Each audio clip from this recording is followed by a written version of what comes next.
హామిగోస్ welcome to TV five and right now Janaki Ramayya గారు మనవరాలు serial షూట్లో ఉన్నాం అనమాట, లొకేషన్లో ఉన్నాం.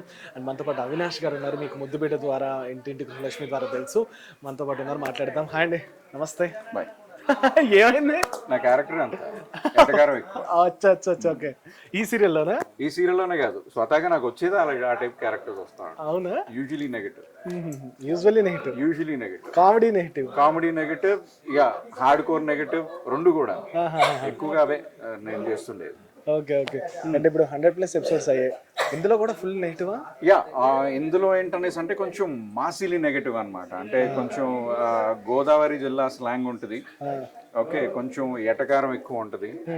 Okay, and cunning kind of nature అనమాట ఈ character. So personally I loved it. Okay. ఇది పెళ్లికని వేసిన డ్రెస్సా, లేదంటే ఈ సీరియల్లో మీ క్యారెక్టర్స్ కి ఇలానే ఉంటుంది డ్రెస్సింగ్? ఏంటది ఇది? ఈ డ్రెస్సింగ్ అంటే మోడీ గారి డ్రెస్ అంటారు కదా ఇది. అంటే ఇక అప్పుడప్పుడు అంటే పేమెంట్లు వేసిన రెండో రోజు మూడో రోజు డబ్బులు ఉంటాయి కాబట్టి ఇలాంటి కొనుక్కుని షూటింగ్ చేసుకొస్తా ఉంటారు. సో మిగతా అప్పుడు ఓన్లీ ఒక కుర్తా, ఒక పిజామా, అంటే షార్ట్ లెంగ్ కుర్తా అండ్ పిజామా. సో ముద్దుబిడ్డ ద్వారా చాలా మందికి మీరు రికగ్నైజ్ అయ్యారని చెప్పొచ్చు. దానికన్నా ముందు కూడా చాలా సీరియల్స్ చేశారు మీరు. యా, అంటే యాజ్ అన్ యాక్టర్ అంటే నేను పెరిగిన తర్వాత చైల్డ్ ఆర్టిస్ట్ గా పక్కన పెట్టేసి నేను ఊహ తెలిసినప్పటి నుంచి like my career is 24 years old. So child artist ఏం చేస్తారో నాకు తెలియదు. చైల్డ్ ఆర్టిస్ట్ గా అప్పుడు దూరదర్శన్ సో దూరదర్శన్ లో చేశాను అనమాట నా చిన్నప్పుడు. This was way back in 1987. Okay. Then like ఆ తర్వాత మళ్ళీ ఇండస్ట్రీకి వస్తాను అనుకోలేదు, బట్ డెస్టినీ. ఏది ఫస్ట్ సీరియల్ అంటే ఏంటో చెప్తారు? Swathi for Maa TV. అంటే దానికి ముందు అడ్డుగోడలని దూరదర్శన్ కి ఒక దాంట్లో done guest kind of this thing. అది ఏంటంటే ఒక రిహార్సల్ లాగా ఉన్నింది నాకు. బట్ ఫుల్ ఫ్లెడ్జ్ గా నేను ఒక హీరోగా తెలుగు ఆడియన్స్ కి పరిచయం అయిందంటే స్వాతి అని డైలీ సీరియల్. తమ్మారెడ్డి భరద్వాజ్ గారు ఇప్పుడు మన ఇండస్ట్రీ హెడ్ ఆయన. సో ఆయన మా గురువు గారు, ఆయన he introduce me to the industry అన్నమాట. ఓకే. మొత్తం ఎన్ని సీరియల్స్ చేశారంటే చెప్పగలరా? ఇప్పటి వరకు అంటే అప్రాక్సిమేట్ గా అబౌట్ 37 మేబీ.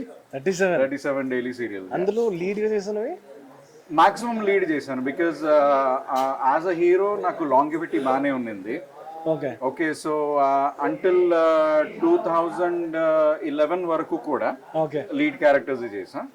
దెన్ ఆఫ్టర్వర్డ్స్ నాకు ఒక 2 years వరకు నాకు గ్యాప్ వచ్చింది. గ్యాప్ వచ్చిన తర్వాత దెన్ ఐ స్టార్టెడ్. ఈ ట్రాన్సిషన్ పీరియడ్ ని ఎలా ఓన్ చేసుకున్నారు? అంటే like everyone has their own journey, but end of the day మనం సినిమాల్లో కూడా అంతే లీడ్ తర్వాత కొంచెం వేరే సపోర్టింగ్ క్యారెక్టర్స్ గా వస్తుంది కదా, ఆ ట్రాన్సిషన్ ఎలా అడాప్ట్ చేసుకున్నారు? You have to do it to earn your bread and butter. ఒకటేంటంటే ఇండస్ట్రీ అనేది ఒక మైకం అంతే. ఇక్కడికి వస్తే మనం ఆ మత్తులోనే ఉండిపోతాం. All you know is acting and you cannot enjoy anything else apart from that. వెళ్ళి ఉద్యోగం చేసుకోలేము, బిజినెస్ చేసుకోలేము, ఎక్కడున్నా మన ఫోకస్ అంతా ఇక్కడే ఉంటుంది డెఫినెట్ గా. సో ఇండస్ట్రీ అడిక్షన్ అనేది అట్లాంటిది.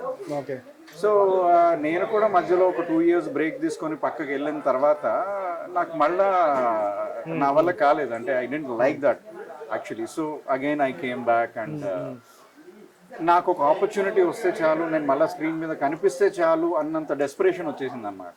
సో అది హీరోనా విలనా క్యారెక్టరా అనేది ఏమో ఆలోచించాలి. మళ్ళీ మేకప్ వేసుకోవాలి, మళ్ళీ సెట్లోకి రావాలి. దట్ వాజ్ మై ప్యాషన్ అంతే. సార్ 24 years జర్నీ కదా, అంటే లైక్ చాలా సీరియల్స్ చేసి ఉంటారు.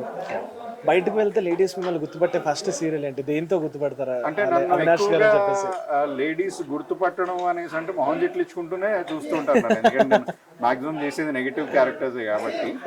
సో దూరం నుంచి తిట్టుకుంటారేమో ప్రాబబ్లీ, దగ్గరికి వచ్చి అలానే ఎప్పుడైనా ఎపిసోడ్స్ అలా ఎప్పుడైనా జరిగిందా? అలా నేను మా ఇంటి ఆడపడుచు అని ఒక జెమినికి ఒక సీరియల్ చేశాను. దాంట్లో out and out negative character అన్నమాట. ఆ సీరియల్కే నాకు నంది అవార్డు కూడా వచ్చింది. సో అంత భయంకరంగా ఉంటుంది ఆ క్యారెక్టర్ దాంట్లో.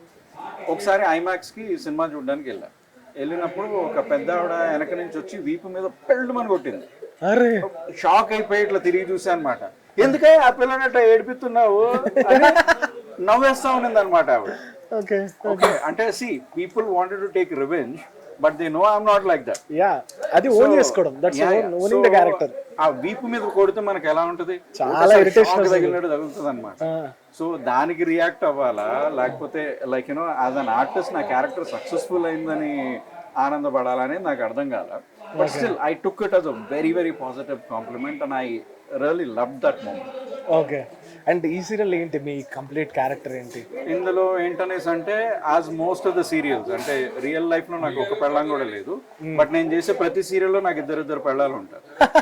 ఓకే, సో ఇందులో కూడా ఇద్దరు పెళ్ళాలు ఉన్నారు. సరే, బయట బయట బయట పెళ్ళాం ఓకే అనేది లేదు, ఆ క్యారెక్టర్ లేదు నా లైఫ్ లో. బయట లేదు. Married, I'm single. Why? I'm happy single.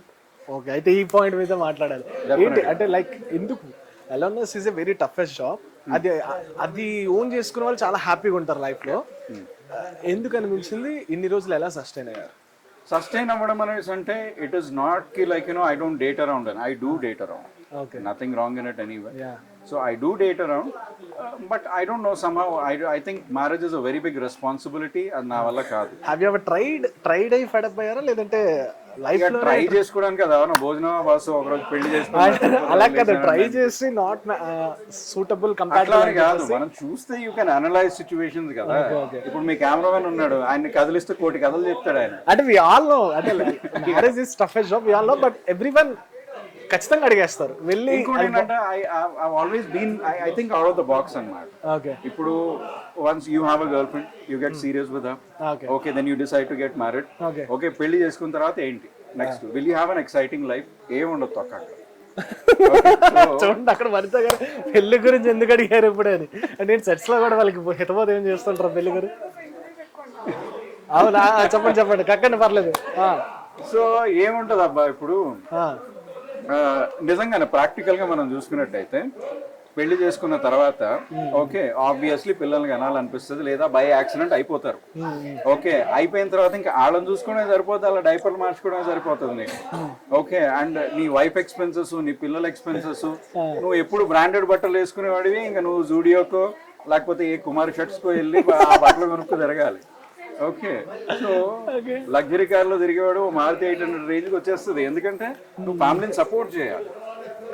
Okay, and you will have the same old faces when you go back home. Please come పర్లేదు రండి రండి రియాక్షన్ చెప్పండి రండి. ఏంటి ఆ రియాక్షన్?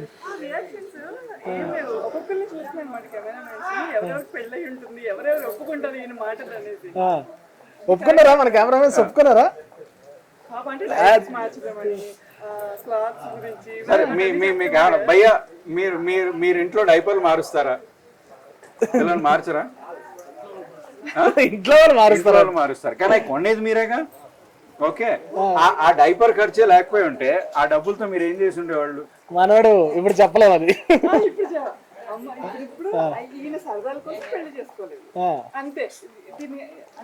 ఏమంటే జీవితం భగవంతుడు ఇచ్చింది సరదాగా గడపడానికి, ఏడుస్తూ కూర్చోడానికి కాదు. అంతే, వాళ్ళందరికీ నేను హితబోధ చేస్తున్నా. ఓకే, అందుకే అన్నారా? సో పెళ్లి చేసుకోకండి, చాలా సుఖంగా ఉండండి. ఇలాంటి క్యారెక్టర్స్ అస్సలు పక్కన ఎంటర్టైన్ చేయలేదు. సో నిజంగానే అంటే ప్రాక్టికల్ గా మనం చూసుకున్నట్టయితే మీరు ఒక ఆర్జీవి గారు పూరి గారు ఒకసారి పూరినట్టున్నారు. అంటే నేను ఒకరిని ఇమిటేట్ చేయను boss, I have my own idea. I can understand, but చెప్పండి. ఏంటంటే నేను నా ఫీలింగ్ ఒకటే, ఏంటంటే మన జనరేషన్ లైఫ్ స్పాన్ అనేది బాగా పడిపోయింది. 55-60 వరకు ఉంటామో లేదో కూడా తెలియదు. సో ఆ టైంలో మీ వైఫ్ని కానీ మీ పిల్లల్ని కానీ వదిలిపెట్టి మీరు వెళ్ళిపోతే ఏంటి పరిస్థితి? Okay, if you are single, హ్యాపీగా సింగిల్గా ఉండి, okay, have your girl friends in place. ఒక్కొక్క అమ్మాయి ఒక్కొక్క రకంగా ప్రేమిస్తుంది, ఆ రకరకాల ప్రేమల్ని కూడా మీరు అనుభూతి చెందండి. ఓకే, అది భగవంతుడు ఇచ్చిందే కదా. Okay, I'm talking about clean love.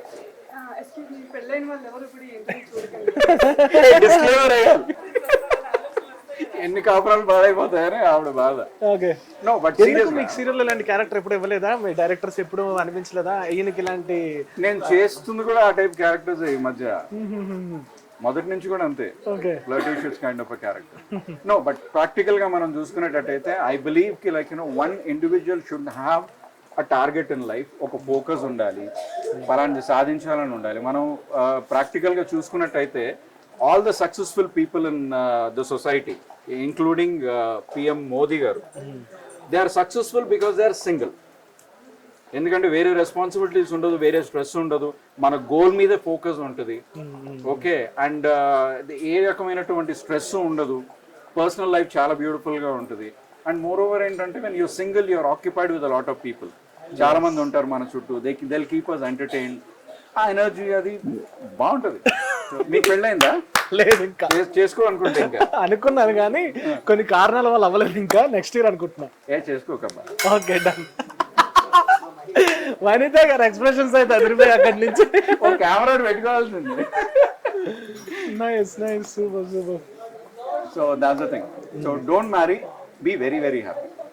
That's my final point. Nice. ఒకటేంటంటే నేను మా తల్లిదండ్రులు బాగా చూసుకుంటానమ్మా. నాకు వాళ్ళకి ఇవ్వడానికి యాంపుల్ టైం ఉంది ఇంట్లో. As a son I take care of my responsibilities very very well. I discharge my duties very very well at home. So అంటే everyone has like been some shoulder in low times. How you cope up with that? My parents and they are friends or my ex-girlfriends who are still in touch with me. That's okay. And like they know me well, I know them well. Kabatti if I'm emotionally down, sometimes I count on them. Big deal. Okay, then I'll ask you one thing. Yeah. And have you ever fallen in relationship with anyone in this field? Don't remind that names, just if I ask you. Absolutely no, because I believe ki like your personal life and your your professional life are onditni eppudu mix cheyakudu. Okay. Okay, so I never do that. Ante industry nunchi I've never dated anyone. Okay, so ఇన్ని serials చేశారు కదా, ఏదైనా ఒక అరే ఏంట్రా ఈ episode చాలా క్రింజ్గా ఉంది, చూస్తే ఆడియన్స్ మరి ఇలా జరుగుతుందా రియల్గా అనేవి కొన్ని సీరియల్స్లో ఉంటాయి కదా. సీరియల్స్కి పెట్టిందే పేరు అంటే లైక్ మరీ సూపర్ న్యాచురల్ థింగ్స్ జరుగుతాయి కాబట్టి, అలాంటివి ఏమైనా ఎపిసోడ్స్ ఫేస్ చేస్తారా మీరు? ఒకటేంటనేసి అంటే ఇప్పుడు real life is always inspired by real life. Real life situation లో జరిగేవే కొంచెం మాడిఫై చేసి మనం స్క్రీన్ మీద పట్టుకొస్తాం తప్ప అంత సూపర్ న్యాచురల్ గా ఏ రైటర్స్ ఆలోచించారు కదా. లేదు, కొన్నిసార్లు మొన్న ఏదో సీరియల్ చూసా, వాళ్ళు పిల్ వేసుకుంటే అంటే మెడిసిన్ పిల్ వేసుకుంటే అమ్మాయికి ప్రెగ్నెన్సీ వస్తుంది. ఇట్స్ లైక్ ఆ సీరియల్లో నేను చూస్తుంది అనమాట. ఐ డోంట్ నో ఆ సీరియల్ ఏంటనేది నాకు తెలియదు. ఇట్లాంటి చాలా క్రింజ్ కానీ ఇట్లాంటి ఎపిసోడ్స్ కొన్ని ఉంటాయి కదా, అట్లాంటి మీరు చేసిన సీరియల్స్ లో ఏమైనా జరిగాయా అని? ఇక దేవుడి దయ వల్ల అట్లాంటివి అయితే నేను ఇప్పటిదాకా ఏమి ఎక్స్పీరియన్స్ చేయలేదు. ఓకే ఓకే, సో ప్రాబబ్లీ ఆ పిల్ల ఏంటో కనుక్కొని మీకు ఇస్తా చూద్దాం. వద్దాం. Super, thank you so much. Do you want to share anything about this series? Janaki Ramayya గారి మనవరాలు డెఫినెట్ గా ఒక మంచి కథ, ఒక మంచి కథనం, ఒక మంచి ఎమోషన్స్ అండ్ బాండింగ్ ఉండే ఇదన్నమాట. అంటే ఒక హీరోకి ముగ్గురు తల్లులు. ఓకే, అంటే ముగ్గురు కూడా వాళ్ళ కడుపున పుట్టకపోయినా వాళ్ళు అంతే ప్రాణంగా అంతే ప్రేమగా లైక్ హీరోని చూసుకోవడం అనేది దట్స్ వన్ బ్యూటిఫుల్ పాయింట్. ఒక మంచి ఎమోషన్స్ కానీ ఓకే ఒక ఫ్యామిలీ బాండింగ్స్ కానీ ఈ సీరియల్లో డెఫినెట్గా మనం ఎక్స్పెక్ట్ చేయొచ్చు. And villainism is always negativity లేకపోతే ఎక్కడ మజా రాదు కాబట్టి ఆ నెగటివ్ టింట్ కూడా ఉంది. బట్ ఓవరాల్గా ఏంటనేసి అంటే ఒక మంచి ఫ్యామిలీ బాండింగ్ని ఓకే ఒక మంచి ఉమ్మడి కుటుంబ వ్యవస్థని చూపించే మంచి కాన్సెప్ట్ అన్నమాట ఇది. సో డెఫినెట్లీ మేము స్టార్ట్ చేసినప్పటికీ ఇప్పటికీ కూడా ఆడియన్స్ ఆదరణలో చాలా డిఫరెన్స్ వచ్చింది. People have started loving us so much. ఎక్కడికి వెళ్ళినా మంచి రెస్పాన్స్ ఉంది, మంచి టీఆర్పీస్ వస్తున్నాయి. సో ఐ విష్ మీరు ఒరిజినల్ గా చెప్పాలి, not about this serial. TRP gaming అనేది సీరియల్ అంటే టీవీస్ లో చాలా ఇంపార్టెంట్ కదా. ఈ గేమింగ్ నిజంగానే ఒరిజినల్ గా ఉంటుందా టీఆర్పీ రేటింగ్స్ అనేది, or else how it works?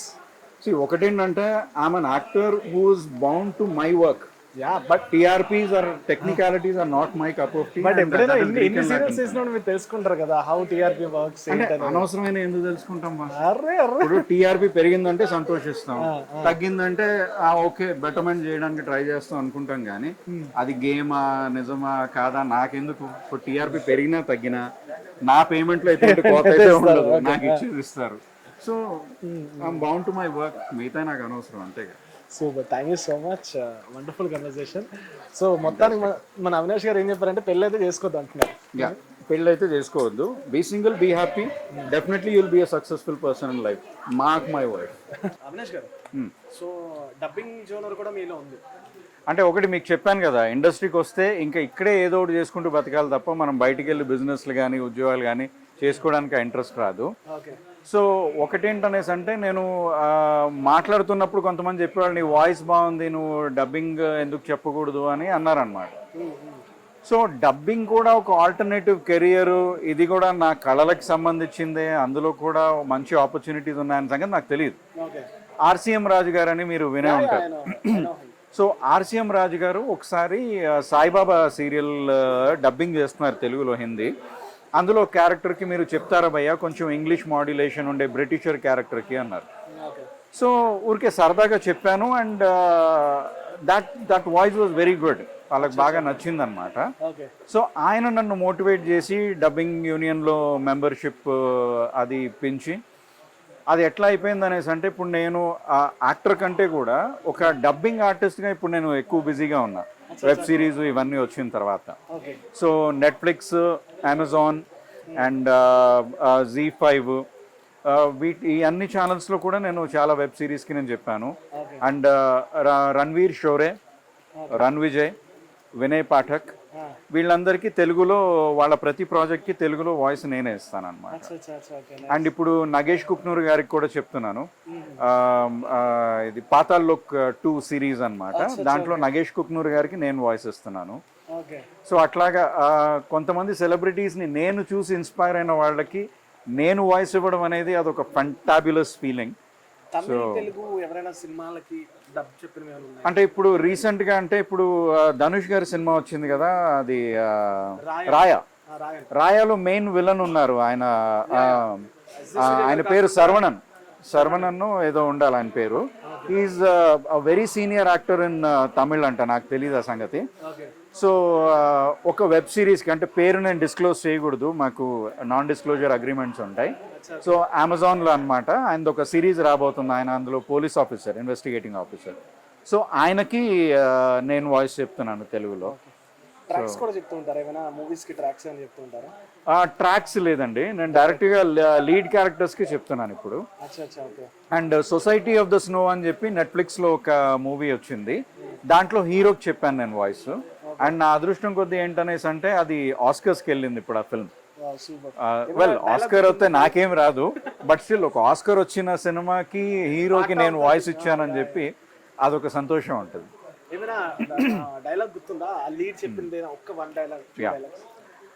Introduction scene అనమాట. నా పేరు నూమా తుర్కాటి. ఇక్కడ ఈ ఎయిర్పోర్ట్లో నాకంటూ పరిచయం లేని వ్యక్తులతో నేనేం చేస్తున్నానో నాకే తెలియదు, నేను ఏం చేయబోతున్నాను, నా జీవితం ఎటుపోతుంది అన్నది కూడా నాకు తెలియదు. ఒక ఇంట్రడక్షన్ సీన్ అన్నమాట. ఓకే. సో బేసిక్గా హాలీవుడ్ ఫిలిమ్స్కి వచ్చేసి మొత్తం మనకి తెలుగు ఫిలిమ్స్, తమిళ ఫిలిమ్స్ లాగా మొత్తం చూపించరు, ఓన్లీ లిప్ మాత్రమే చూపిస్తారని విన్నాను నేను. అట్లా ఏముండదండి, అట్లా ఏముండదు. ఓబీ వాయిసెస్ ఉంటాయి, లిప్ ఉంటుంది, మిడ్ రేంజ్లు ఉంటాయి, క్లోజ్లు ఉంటాయి, మామూలు మన సినిమా మేకింగ్ లాగే ఉంటుంది. ఇప్పుడు రాజమౌళి గారు లాంటి వాళ్ళ దయతో we have Hollywood standards of taking definitely. అంటే లైక్ మీకు ఇచ్చే డబ్బింగ్ కి ఫుల్ ప్లెజర్ గా స్క్రీన్ ఇస్తారా? ఫుల్ ప్లెజ్ స్క్రీన్ ఇస్తారు, ఇస్తారు. కాకపోతే ఒకటేంటనేసి అంటే first thing is the trust there is, we're a dubbing union member, అదొక ట్రస్ట్ ఫ్యాక్టర్ ఉంటుంది. సెకండ్ థింగ్ ఏంటంటే ఏ ప్రాజెక్ట్ సైన్ చేస్తున్నా కూడా ఓకే నాన్ డిస్క్లోజర్ అగ్రిమెంట్ అనేది ఒకటి మనం కంపల్సరీగా సైన్ చేయాల్సి ఉంటుంది అనమాట. అంటే ఆ ప్రాజెక్ట్ పేరు, అందులో నా క్యారెక్టరు, ఇవన్నీ రిలీజ్ అయ్యేంత వరకు నేను ఎవరితో కూడా ఆ విషయాలు షేర్ చేసుకోకూడదు. సో ఇప్పుడు నేను మీకు చెప్పినవన్నీ కూడా ఆల్రెడీ రిలీజ్ అయిపోయినాయి కాబట్టి చెప్పాను. సో రిలీజ్ కాబోయే వాటి పేర్లు నేను రివీల్ చేయకూడదు అన్నమాట. I'm a baby for the dubbing industry that I can say. But ఇప్పటికీ I believe around 14 to 15 projects అయితే చెప్పాను. And I still have 3 more projects to go. ఇంకా 3 ప్రాజెక్టులు ఉన్నాయి చేతిలో. సో షూటింగ్ లేనప్పుడు నేను డబ్బింగ్ చెప్పేస్తాను అనమాట. షూటింగ్ లేనప్పుడు డబ్బింగ్ చెప్పేస్తాను. అదే కదా, ఇక్కడ నుంచి మీరు హైదరాబాద్ వెళ్ళి శ్రీనగర్ కాలనీ వెళ్ళేసరికి సగం టైం అయిపోతుంది. శ్రీనగర్ కాలనీ కదా, మనకి ఇవి అన్ని రామానాయుడు స్టూడియోస్లో ఉంది. హై అంటే వెబ్ సిరీస్ కానీ మూవీస్ కానీ వాటికి కొన్ని హై అండ్ కాన్ఫిగరేషన్స్ అడుగుతారనమాట. సో అట్లాంటి ప్లేసెస్లోనే కొంచెం ప్రీమియం స్టూడియోస్లోనే మనం చెప్తాం, అన్నపూర్ణ కానీ రామానాయుడు కానీ ఇట్లాంటి ప్లేసెస్లో అనమాట. అంటే ఎలా అనిపిస్తుంది dubbing life is completely different from the other lives కదా? అంటే ఒకటేంటంటే మీరు ఫీల్ అయ్యేది యాక్టింగ్ చేయాల్సి వస్తుంది. అంటే ఆఫ్ స్క్రీన్ యాక్టింగ్ అనే చెప్పచ్చు. బ్రదర్ ఒక మాట చెప్పనా, దేనికి అదే. ఇప్పుడు ఇక్కడ ఎట్లా ఉంటుందంటే ఫిజికల్ హార్డ్ వర్క్ ఉంటుంది లొకేషన్లో మనం చేసేటప్పుడు, రోజంతా నిల్చునే ఉండాలి, మన కాస్ట్యూమ్, మన లుక్, మన ఎక్స్ప్రెషన్, మూవ్మెంట్స్ ఇవన్నీ కూడా మేనేజ్ చేసుకుంటూ ఉండాలి. సో ఇక్కడ ఫిజికల్ స్ట్రెస్ ఎక్కువ ఉంటుంది, అక్కడ కొంచెం mental stress, thinking power and you know your vocal power is more important. కూర్చుని చక్కగా ఏసీ రూమ్లో డబ్బింగ్ చెప్పడమే కదా అనుకుంటాం, కానీ ఆ మైన్యూట్ ఎక్స్ప్రెషన్స్ కూడా ఇవి ఉంటాయి కదా, బ్రీత్ ఇన్ బ్రీత్ అవుట్లు కూడా మనం ప్రాపర్గా సింక్లో ఇవ్వగలగాలన్నమాట. So that is the biggest challenge there అక్కడ. హాలీవుడ్ మూవీస్లో ఎస్పెషల్లీ ఎట్లా ఉంటాయి అనేసి అంటే, I told you about it, you know what, why do you act crazy అంటాడు. అంటే ఆ చిన్న ఇన్హేల్ ఎక్సేల్ బ్రీత్ కూడా మనం సింక్ చేసి చెప్పాలన్నమాట. అది పెద్ద ఛాలెంజ్ అది. సో డెఫినెట్గా అది కూడా ఈజీ కాదు బస్. ఇండస్ట్రీ అందరు అనుకుంటారు ఏముందండి, మీరు షూటింగ్కి వెళ్తారు, ఏసీ రూమ్లో కూర్చుంటారు, యాక్షన్ అనగానే డైలాగ్ చెప్తారు, వచ్చేస్తారు, అది ఇదని. Bus industry is the most toughest professions. Okay, ఎవరు కూడా ఇండస్ట్రీ ఈజీ అనుకోకండి. అంటే టిక్ టాక్ వీడియోలు చేసినంత ఈజీ కాదు యాక్టింగ్ చేయడం. Let me tell you, it takes a lot of hard work, lot of pain. ఇంటి దగ్గర మనము, నేను ఇంటికి వెళ్ళి అద్దం ముందు ప్రాక్టీస్ చేసుకునేవాడిని ఎక్స్ప్రెషన్స్. సో అట్లా అట్లా చేసే లైక్ యూనో ప్రేక్షకుల ఆదరణ సంపాదించగలిగాం, కానీ nothing comes for free. Hard work always pays, అది ఏ ఫీల్డ్లో అయినా కూడా. ఇప్పుడు ఆల్మోస్ట్ అరౌండ్ 15 ప్రాజెక్ట్స్ చెప్పానన్నారు. యా ఆల్రెడీ రిలీజ్ అయినాయి. ఇంకా ఏమి నేమ్స్ గుర్తున్నాయి, ఇంకా చెప్పిన ఉన్నాయంటే ఒకటి చూసుకోవాలి నేను ఇంకా. Okay, so when you're doing multi project సడన్గా మనకి పేర్లు గుర్తురావు. But quite a good project. అంటే ఇప్పుడు అది కూడా పేరు ఇంకా రిలీజ్ కాలేదు, అది చెప్పకూడదు. సో మేజర్ ప్రాజెక్ట్సే చెప్పాను, మంచి ప్రొడక్షన్ హౌసెస్కి చెప్పాను. So and corporate voice overs కూడా నేను చెప్తా ఉంటాను అనమాట, యాడ్ ఫిల్మ్స్కి కానీ కార్పొరేట్ వాయిస్ ఓవర్స్ కానీ. ఇంగ్లీష్లో, హిందీలో చెప్పేవాళ్ళు మన దగ్గర చాలా తక్కువ మంది ఉన్నారు.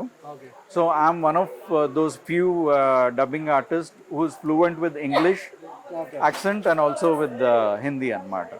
సో ఆ రకంగా కొంచెం దేవుడి దయ వల్ల busy. That's it guys, this is Rajamahi signing of.